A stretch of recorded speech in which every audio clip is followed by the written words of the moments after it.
Guys, our friends at Ridge have done it again. After creating the world's greatest wallet, they have now launched the Ridge key case. You no longer have to be bulked down by your old jangling keychain. You got to try it out for yourself. Click on the link in the description below. Use the promo code Chael. That's going to get you 10% off. And look how good it goes with my Ridge wallet. The Ridge key case secures between 2 and 6 keys. It organizes your keys in a compact silhouette and folds out for easy access. There are 6 colors and styles, including carbon fiber and my favorite, burnt titanium. The Ridge team is so confident that you like it, they're going to let you test drive it for 45 days. If you don't love it, send it back, get a full refund. Go to ridge.com/Chael to save 10% today, or just click on the link below. 2016, guys, I never talk politics with you. I never talk politics, and quite frankly, I never will. I don't want to lose half of you. But there was something that happened in 2016. There was a governor named Mitt Romney. Mitt Romney had an opportunity to help a businessman named Donald Trump. He used that opportunity to try to harm Donald Trump, and he did this publicly. When the election was done, the businessman was left standing, and Mitt Romney wants a job known as Secretary of State. The businessman has Mitt Romney come out, meets him at the White House, and makes sure the camera's there to pick this up. Has a full meeting, listens to Mitt's presentation, then comes to the world, the businessman does, and tells everybody how badly Mitt wants this job. Businessman has Mitt come out for a second interview, brought the cameras in, filmed the whole thing. Don't know what happened, is behind closed doors. Mitt exits stage left. Businessman comes out and tells everybody that Mitt really wants this job, and a week later, gave the job to somebody else. Now, set that aside. Just have that and just push it right onto the side, because my good friend Ariel Helwani is reporting for the 4th time that on December 10th, the last pay-per-view of the year, Jon Jones and Stipe Miocic are being looked for as the main event. Jon Jones is all for it. He's come out publicly. He wants it. He's ready to go. What do you guys think? I mean, do you think that fight's going to happen? Jones versus Stipe. The fight of 2022, the #1 fight that anybody wanted to see reasonably into 2022. The second we found out Francis was not coming back, until he worked out a contract or exhausted it by December, the #1 fight that's had 11 pay-per-views to be put on is now being discussed to headline a card less than 2 months away that already has a world title fight on it. I mean, what do you want to do? Do you want to see the lessons of the story I just presented for you between a governor and a businessman from 2016? Do you want to observe what's happening here? Or do you want to believe that, yes, they're going to make this fight, the fight that everybody wanted to see, they're going to make it on short notice on a card that already has a world championship main event?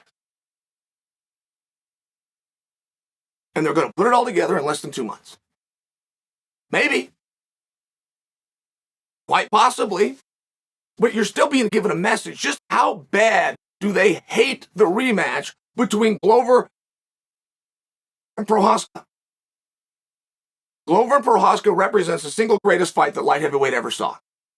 I've made that claim many times, and nobody's disagreed with me. They've mentioned other great ones, by example, Jones versus Gustafsson, which I will also agree. Gustafsson versus Cormier, which I will also agree. But we're at least saying the same things, that it was just an absolutely phenomenal fight, that there's a lot riding on it, and that we do have a champion, and we do clearly have the next best thing, and that's what we try to do in here. That's what we try to do with the #1 contender, is get those guys together. And we have. So now, apparently we hate that fight so much that we want to demote it. We do not want that on the top of our bill for the final event. We want to pull it down. That could be true. That could be. Why would it be? What is the miss there? Everybody loves Glover, and we've never had an older guy in sport at the top level of sport where that story didn't work. Guys, I could go back to the Olympics in 2004, and I could tell you all about a young lady named Dara Torres. I don't know a ton about swimming. I know I'm faster than those swimmers. But I don't know a lot about it. I don't know how she finished. I think she did very well. I know she was on multiple Olympic teams. I know she was questioned and challenged and passed them all and did a great job. And I'm going back 20 years to find that example. But I could go back to a quarterback named Favre. Favre was a really good quarterback, but above everything else, he was inspirational to the entire country because we're getting reminded the world does not belong to 18 to 25-year-olds, as we're told every day. Like, this story has never not worked. Dan Henderson at 47 years old fighting Michael Bisping in his last fight for a world championship. Randy Couture capturing a world championship at 44 years old. Like, there's never a time that doesn't work. You guys love Glover. You've always loved Glover. All right, so we got that box checked. What's going on with Prochazka? Prochazka, talk about checking boxes. He does the same thing. The guy looks just phenomenal. He's got the hair thing, simple gimmick, but he does it. He talks about the samurai spirit. Whenever he does interviews, he's very nice. He's very pleasant. He's fun to watch, not to mention he's got a very different style. I mean, he throws punches from very weird angles and generates a tremendous amount of power. We saw in the Glover fight, he never gives up. He can come from behind. He can deal with adversity. He checks these boxes. What is it about that fight that not only you guys are resisting? What is it you're resisting? Why are you not clamoring for that? Now, all big fights and all great fights that really change our industry will, of course, have the good guy versus the bad guy. Two good guys, great match. Great match, good solid night of business. It's not going to be discussed 3 and 4 and 10 years from now. Isn't going to be and never has been. Floyd Mayweather did everything he could to become the bad guy against Manny Pacquiao, and he had it. Floyd did his part. Pacquiao, while being a good guy, didn't come out and do any good guy stuff. He put on a little boyish smile and a suit that fit pretty well. It just doesn't work.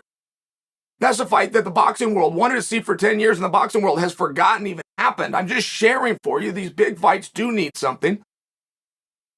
Prochazka and Glover doesn't have it. You have two good guys. When you pick who you're going to cheer for, the other side of that coin is you've now nominated who you're going to pick against. Hard to do. Hard to do. Who wouldn't want to see Glover succeed? And who wouldn't want to see the run of this young samurai, Prochazka? Is that what it is? Is that why there's a resistance? Because it's not just by you guys. We're now being told by the greatest media voice in the sport, Ariel Helwani, that the promotion in the industry itself is thinking about pulling those guys off the marquee. And I truly do wonder why. What happened here? Prochazka and Glover is the kind of fight, part one, is the kind of fight that immediately at the press conference gets remade. Now, that's only happened a handful of times. I believe 6. I believe 6 times in history we've gone to a press conference and made a fight before we even talked to the guys. Or we even got the reports from the doctors and the commissions. Pretty rare. But that was the kind of fight, absolutely, that would be made. The most recent fight to be made at the press conference would be Moreno-Figueiredo Part 2. After the first one ended in a draw, boom, Dan, we're making that fight. And the media even challenged him. Well, you don't know if a guy's hurt. You don't know what the doctors say. You don't know what the commission say. Dana said, then we'll wait. Whatever I hear, whatever comes back, we're going to wait and we're going to remake that fight. I just bring that to you as an example. I don't know what this match is missing.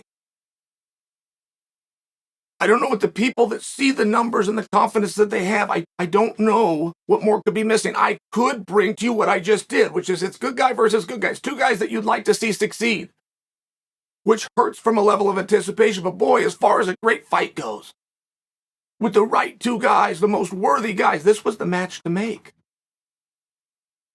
And now we're being told that Jones and Stipe might come in over the top of it, steal the day.